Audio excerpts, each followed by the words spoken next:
Yeah, Okay. Perfect. Fire away. Fire. Welcome to Casual Politics. Thank you. Casual. I'm enjoying that word. Casual. Yeah. Thank you very much.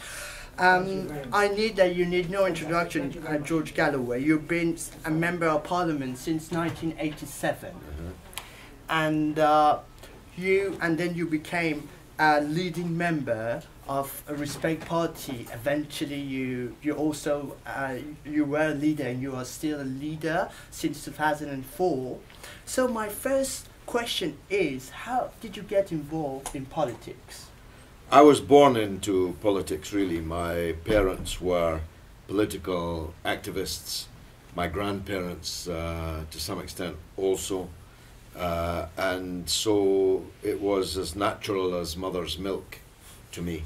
I was the kid in the class at school who always knew who the Prime Minister of Czechoslovakia was, who the President of Uganda was, and so on. So politics was always discussed around my breakfast table, and I never had any doubt at any time in my life that I would live a political life. And by the grace of God, I've been able to do so.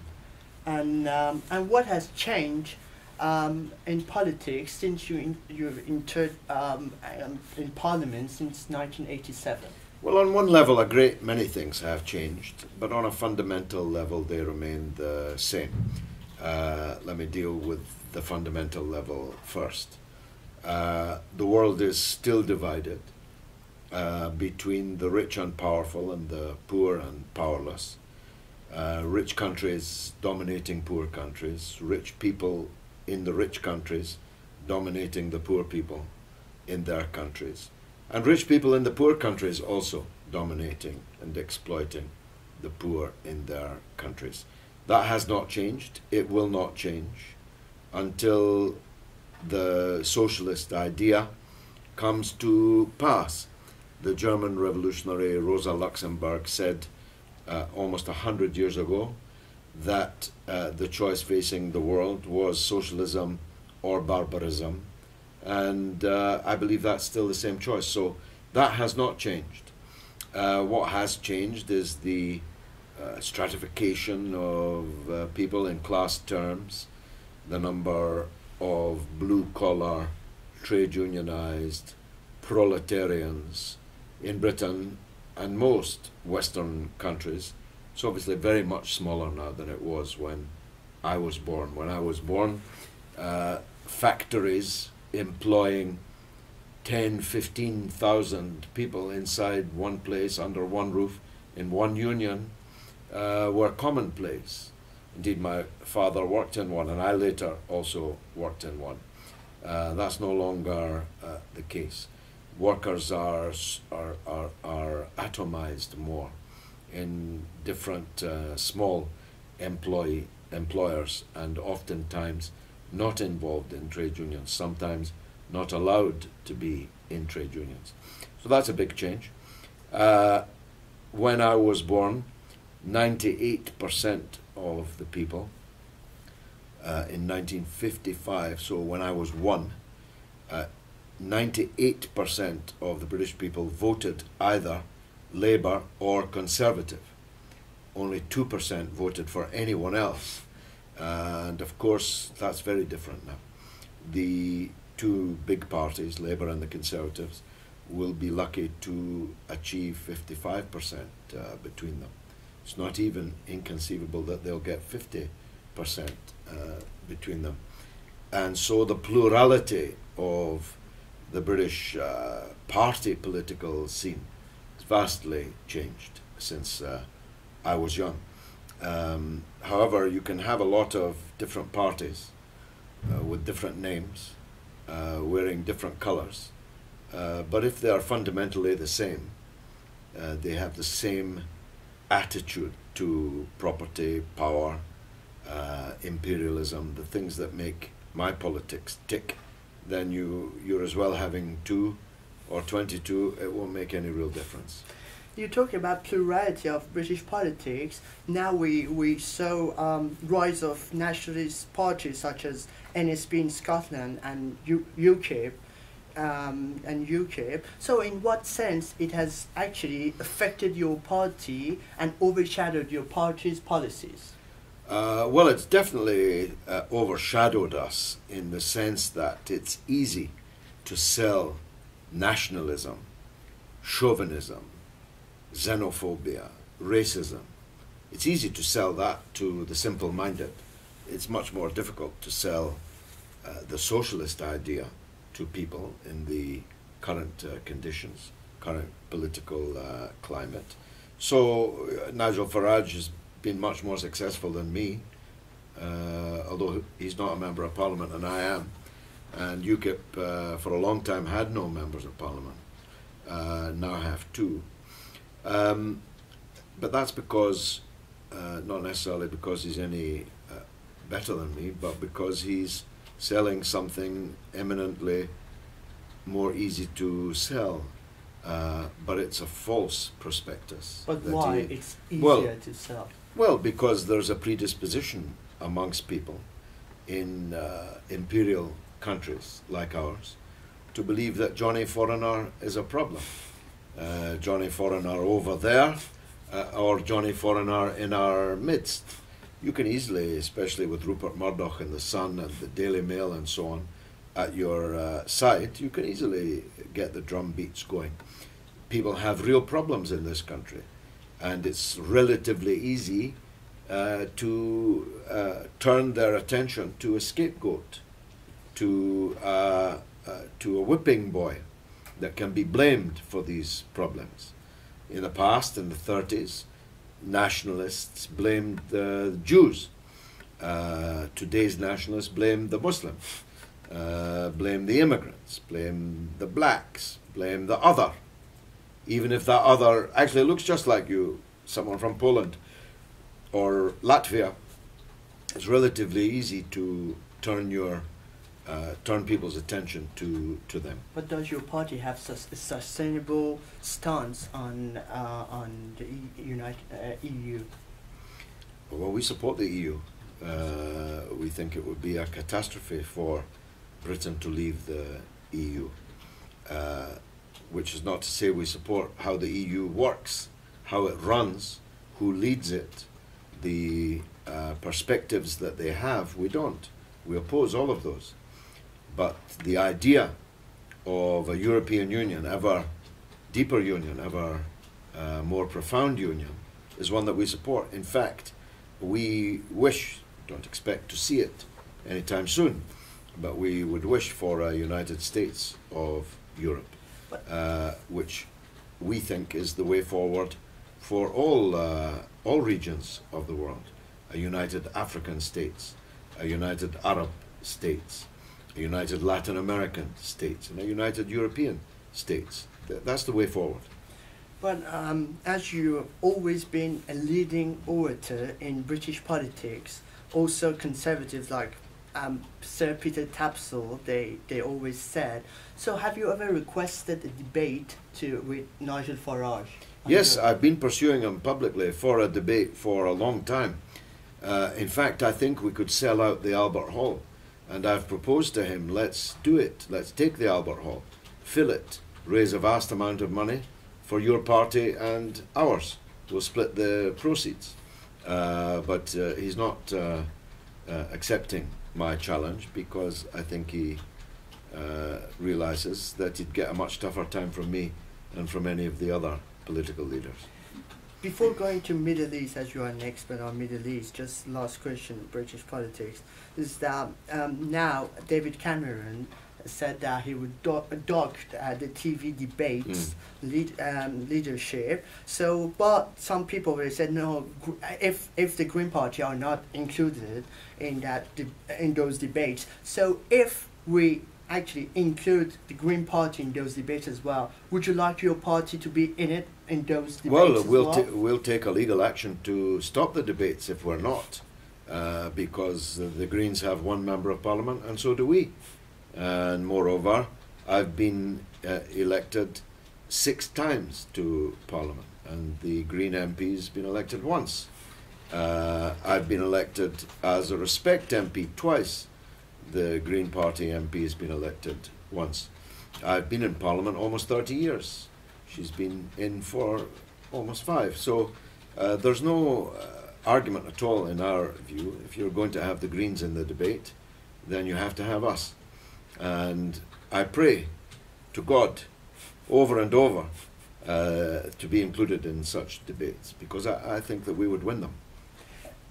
And now, on the Middle East, you became very familiar figure to the public of your infamous statement to Saddam Hussein when you said, "I salute your courage." So at that time, do you think that was it the only leader who could stand up to West? I wasn't actually addressing him with those remarks. I was addressing the people of Iraq as a whole, and I have explained that many hundreds of times, so you'll have to forgive me if I excuse myself from doing so all over again.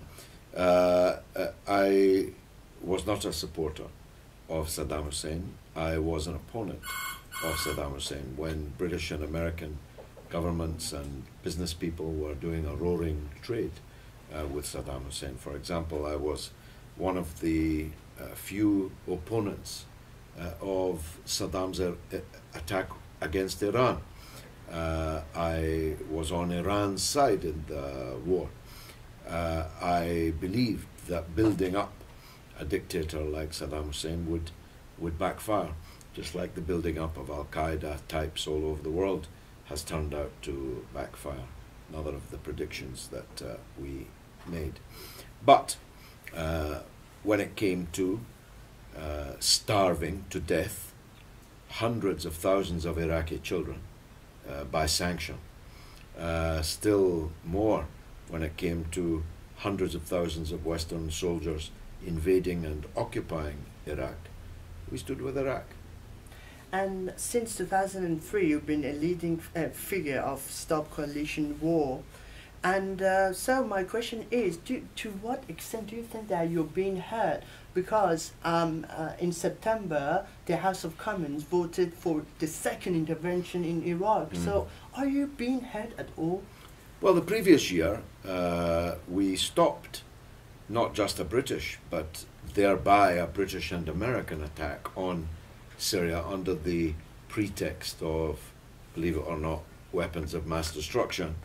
We defeated the government by 13 votes in the chamber.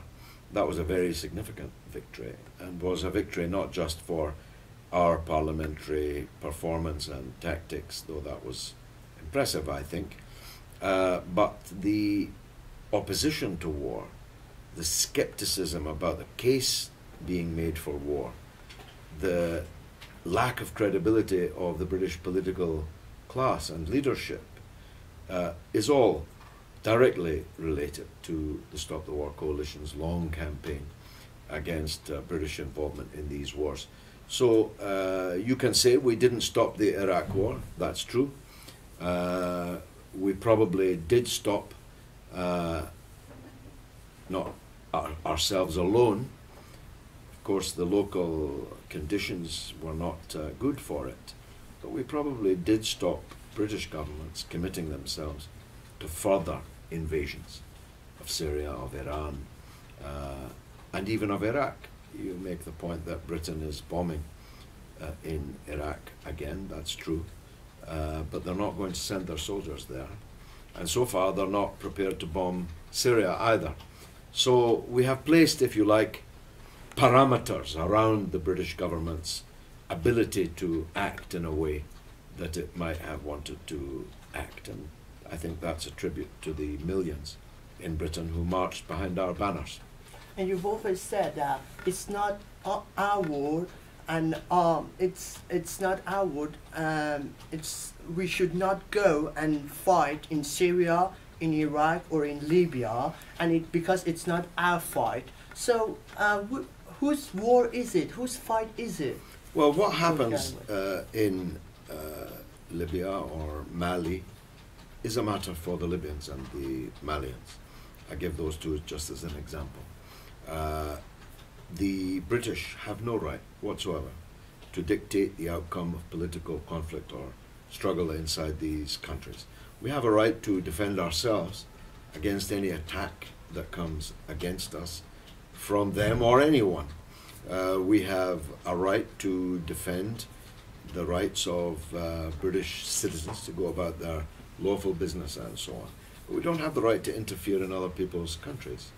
And this is an imperial hangover. No one in Norway sits at night wondering what they should do in Mogadishu or in Mongolia. They rightly have concluded that that's really not their business. The problem is the British haven't wholly concluded that it's not their business.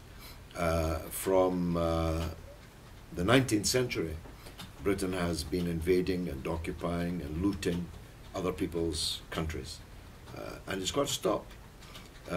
Sometimes they dress it up in evangelical clothes or humanitarian clothes. But as the Archbishop Desmond Tutu put it, they came here with their rifle in one hand and their Bible in the other. They taught us to pray with our eyes closed, and when we opened them, they'd stolen our country. That's the role of imperialism, and that's been the role of Britain in the imperialist age.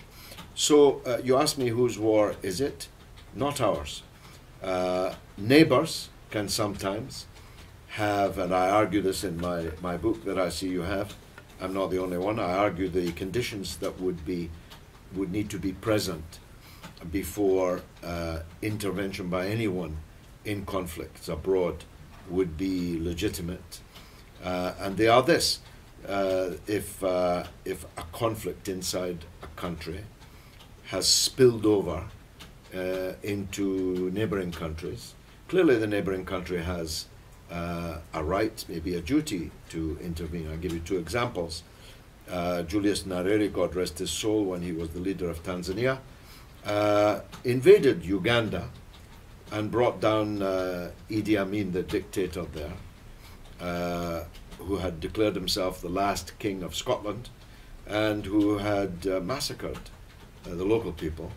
But his massacres were beginning to impact on Tanzania. And so Nyerere was right to invade. A second example was when Vietnam invaded Cambodia in order to destroy the unbelievably extreme government of Pol Pot and the so-called Khmer Rouge. You may or may not know that Britain and the United States continued to recognize the Khmer Rouge, to recognize Pol Pot, and insist that he kept his United Nations membership and seat at the United Nations.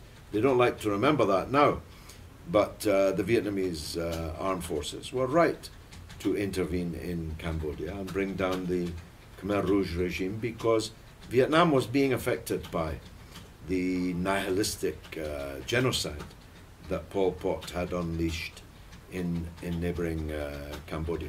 So I'm not saying I'm against intervention in all circumstances. There are very few, if any, circumstances in which it can be right or productive or successful for the big imperial powers to return to the scenes of their former crimes. But sometimes there are grounds for neighbours to combine, the African Union being a very good example, where a conflict is causing havoc in neighbouring countries. But there are three conditions that have to be satisfied. First, the action has to be lawful. Second, it has to be proportionate. And third, it must do less harm than not intervening. Now, on those three counts, all of Britain's recent, by which I mean over the last 20, 25 years, all of Britain's recent military interventions in other countries have been not just unlawful, not just counterproductive, but have caused a multitude of other problems that didn't exist before. And you said that it's up to the neighbors to fight this war. But for example, I take Saudi Arabia as example. They've got plane five planes, because Michael Portillo, when he was the defense secretary, he sold to Saudi Arabia 2 fight planes, but they haven't taken any actions to fight terrorism. Well, Saudi Arabia is deeply implicated in the whole ISIS story. The Takfiri Wahhabist mentality, which keeps them going, which is their fuel, is an export of Saudi Arabia. Saudi Arabians, maybe not the state, maybe individuals, although where one stops and the other begins is a moot point, has been responsible for the early funding of Al-Qaeda and its offshoots. Al-Qaeda itself was founded by a Saudi, Osama bin Laden. Saudi Arabia's fear of, hatred of its neighbors is a fundamental part of this narrative. And it seems to me that Saudi Arabia can only dispel the widely held suspicion that they and ISIS are one and the same by decisively intervening to defeat them.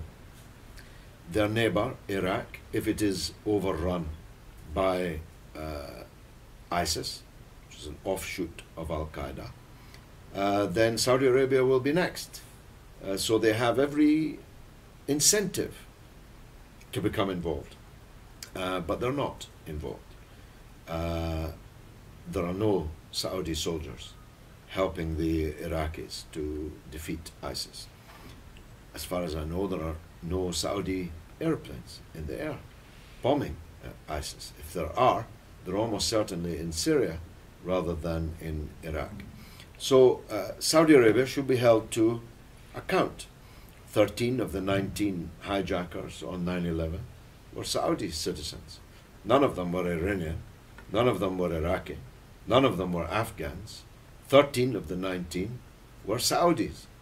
And bin Laden's family, as many now know, were hurriedly facilitated in their exit from the United States in the 2-3 days after the mass murder of 9/11. So Saudi Arabia is a deeply sinister entity with a dark past, and our ongoing productive, profitable relationship with it is a very, very dark mark and stain on the reputation of our own country.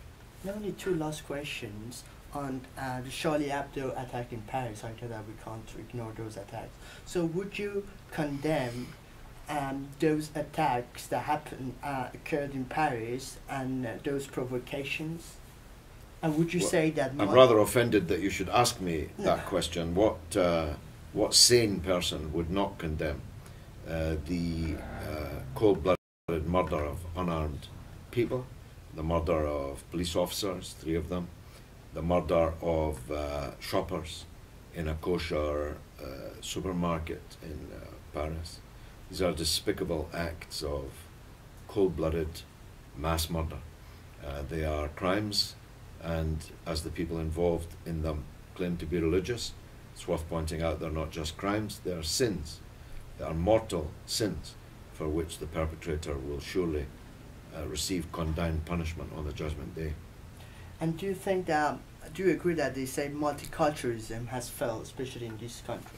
Well, I'm not sure there is multiculturalism. It's a straw man that's erected in order to knock it down. Anyone who's walked around the poor suburbs of Paris and seen the teeming poverty in which the immigrant families and the immigrant population live, anyone who's experienced the racism of the French CRS, the riot police, anyone who has lived in France and been from a minority ethnic community knows that multiculturalism is not quite the way you would describe living as a black or Muslim, or even worse, black Muslim person in France.